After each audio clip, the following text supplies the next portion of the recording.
Oh, I remember vividly because we started rehearsing in the middle of the festival.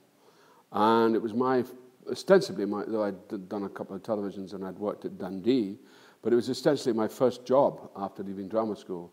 I was auditioned by Tom Fleming at the Rudolf Steiner Hall in Finchley Road, and he was such a nice man. He was a beautiful man, Tom. And I joined the company, and it was his bid to really make the Lyceum, because of the festival. He wanted an international theatre, as it were, 24/7. I mean, not just going beyond the festival time. And that was his ambition, and it was a laudable ambition. He chose a very interesting, if somewhat eccentric, group of plays to start with. Apart from the opening production, which was very funny. It was the adaptation of The Servant of Two Masters, called The Servant of Twa Meesters, and with Russell Hunter and Una MacLean. I and a guy called David Kincaid, we played this sort of two brokers men, sort of carried this scenery, carried boxes and bits and pieces on and off the stage. But it was a great beginning. And it was certainly a beginning in terms of my introduction to really quintessentially Scottish actors, like Callum Mill, like Russell, like Una, Eileen McCallum, and then, of course, there was the young Tom Conti as well, who I actually understudied. And eventually I took over from him because Tom left the company.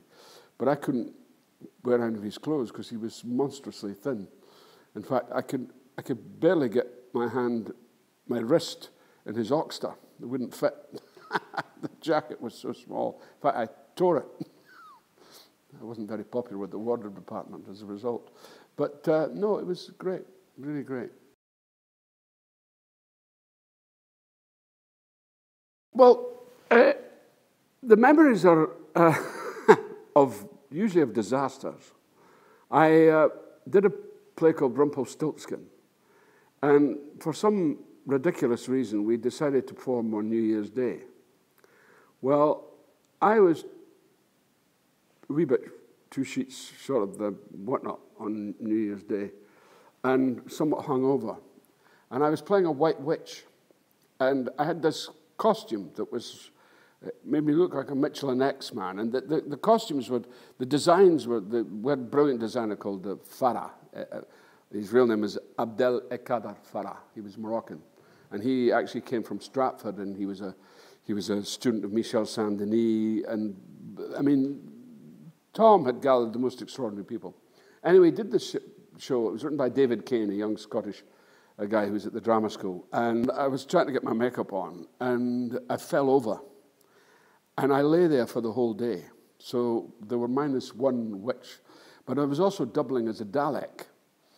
And I was doubling as a Dalek. And all they did was they put my costume on stage, came on, turned it round, came back on, and then struck it off stage. That was my contribution was not missed. And people used to walk past me as I was lying on the floor and say, "Oh, he's pissed. Leave him." It's one of my big memories of the Lyceum.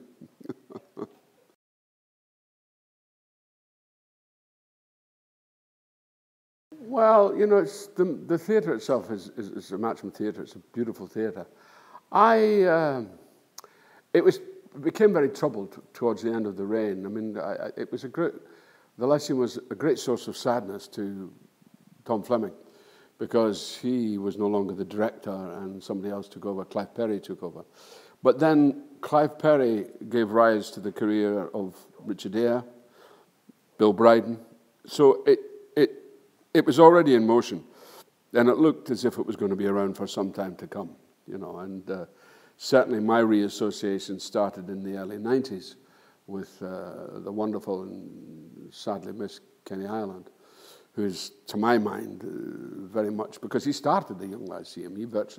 Peter Farrago and him started it, but he kind of actually ran it. And he is one of the pioneers of the Scottish theatre who's actually doesn't get his just deserts, really, and very much the spirit of the Lyceum. So when he ran the place, it was just very exciting to be part of his beginning regime, and I did a production of The Master Builder, and then I vowed I'd come back, and actually I'm a year late because I did 1994, 2004, and now I'm doing 2015. I'm a year late, but it's an auspicious time to be doing it.